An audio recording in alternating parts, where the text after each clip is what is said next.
In a high-tech factory, a robotic arm swings into action to cut, nail and shape the wall of a house. Most of our manufacturing members are producing homes in 12 weeks, compared to traditional constructions taking around 18 months. Prefabricated homes built on a production line have been lauded as a cheap and fast solution to Australia's need for housing for decades. The new modular home is built totally in a factory and then transported to the site. Yet the industry makes up just 8% of all construction. Our industry is at capacity currently building conventionally. So the prefab industry is an enabler for the construction sector to help to get back to productivity and profitability. Across the country, states and territories have poured money into prefab to quickly boost supply of social housing, with projects ranging from a few dozen homes to a few hundred. This row of modules is a deconstructed apartment building being made in Melbourne and bound for Queensland. So this is the kitchen living module, and this will go to site, fully finished, all the appliances installed, and then when it goes to site, the next module that gets installed next to it will have the bathroom and the bedrooms. In 2024, the federal government announced a $900 million productivity fund for states and territories to reduce red tape and launched a voluntary certification scheme to simplify prefab home approvals. If you had a 3-module home, which would be a small average home, there's 15 days and you've got it built ready to go. But cost, regulation, financing and even public perception remain key barriers.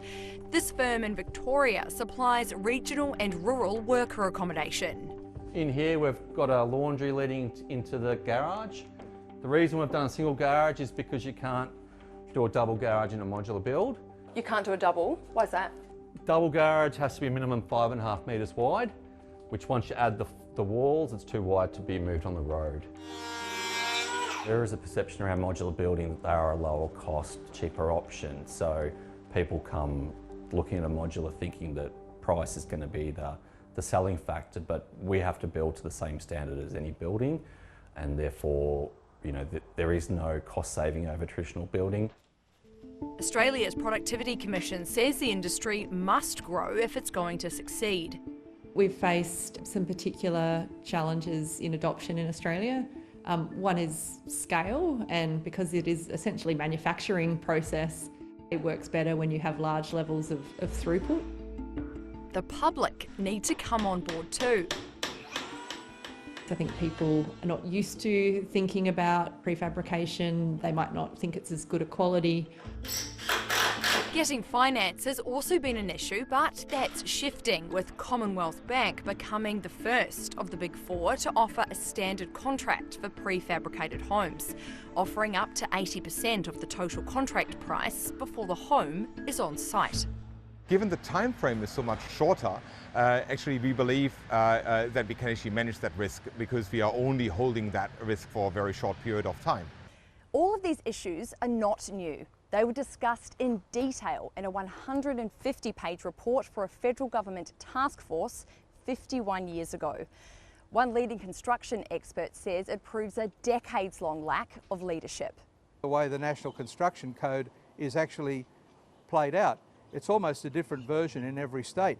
Now, one of the downsides of getting this wrong is... Without a national way forward, he says the industry will produce poor products. The trouble is when one of these people fail, and there's been many of them, cleaning up is a huge challenge. It hurts the supply chain and it hurts the consumers, and it'll certainly hurt the brand of this type of construction, which has got lots of potential.